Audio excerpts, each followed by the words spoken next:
feeling like the news just got loud for no reason right before Christmas? You are not imagining it. Because when the heat is on at home, Dumpy's playbook is simple. Start a foreign mess, punish a state, and flood the zone so nobody can focus on accountability. First, Greenland. Dumpy announced Louisiana Governor Jeff Landry as special envoy to Greenland, and Landry responded, "This is a real estate closing talking about making Greenland part of the U.S." Greenland is an autonomous territory in the Kingdom of Denmark, a NATO ally, and Denmark's government was so furious they said they'd summon the U.S. ambassador for an explanation. Denmark and Greenland also put out a joint message that basically says borders aren't optional. Sovereignty isn't a suggestion, and nobody gets to annex anyone. And while this Greenland stunt is popping off, here's what's happening in Florida.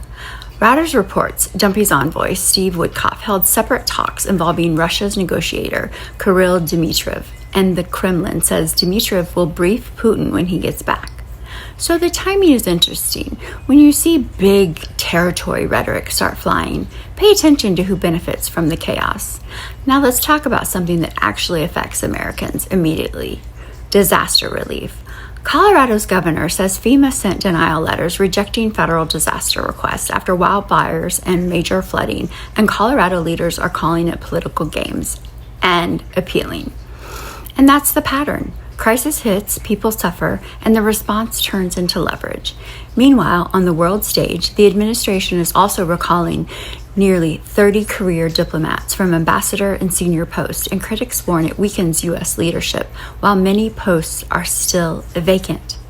And then, because the chaos must never stop, the administration paused leases for 5 offshore wind projects already under construction, citing radar and national security concerns. This affects major projects from Massachusetts to Virginia.